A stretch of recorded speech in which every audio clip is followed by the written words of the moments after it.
نہیں کرنا خلق خدا پر۔ اور میں نے جب پڑھا کہ شیخ الہند محمود الحسن رحمۃ اللہ علیہ کو جب مکہ سے گرفتار کری، یعنی مکہ میں پناہ نہ دی، یہاں انگریزوں سے بچ کر وہاں گئے، شریف مکہ غدار ہو گیا، ترکوں کے خلاف بھڑکا دیا انگریزوں نے سازش کے تحت کہ ہم تو عربوں کو آزادی دیں گے، آج تک آزادی ڈھونڈ رہے ہیں۔ پھر وہ سارے عراق اور شام پر آپ بیٹھ گئے، بعد میں غداروں کو کچھ بھی نہیں ملا، آج تک دھکے کھاتے ہیں۔ ترکوں کے ساتھ ظلم کیا، بہت ظلم کیا، گولیاں چلائیں، مارے، یہ ان بیچاروں کے سامنے فتویٰ رکھا۔ شیخ الاسلام جو تھے عبداللہ سراج حنفی، انہوں نے بعد میں بھیجا کہ دستخط کرو کہ ترکوں کے خلاف جنگ لڑنا جائز ہے۔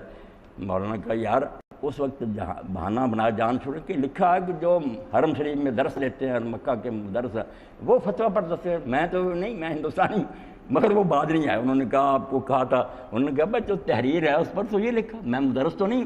اس نے کہا نہیں بتائیں، فرمایا پھر میں دستخط نہیں کر سکتا، مسلمانوں کو قتل کرنے کی اجازت دوں کہ تم انگریزوں کی مدد کرو اور غداری کر کے سلطنت اسلامیہ برباد کرو، میں کیسے فتویٰ دوں؟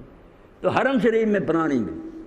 انگریزوں نے کہا گرفتار کر کے جدہ بھیجو، جدہ سے مصر لے گئے، مصر سے مالٹا لے گئے، ایسے جزیرے میں ایسی سزائیں اور دکھ دیے، اور ان کے ساتھی مولانا عزیز گل وہیں فوت ہو کے مولانا نے کتبہ لگوا دیا کہ عزیز گل بھائی راہ خدا میں یہاں ہی مر گئے۔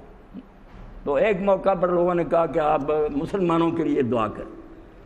اللہ والوں کا پتہ ہو تمہیں تو پتہ چلے نا کہ ہم دہشت گرد ہو سکتے ہیں، ہمارے سینوں میں تو درد ہے پوری دنیا کا۔ جو کافر مر رہے ہیں ہم ان کے لیے بھی رو رہے ہیں کہ وہ کافر کیوں مر رہے ہیں، ہم نے کیوں کوشش نہیں کی، صحیح طریقہ سے دین نہیں بتایا، عملی نمونہ کیوں نہیں پیش کیا، ہماری وجہ سے بدقسمت اسلام سے رہ گئے، قصور تو ہمارا۔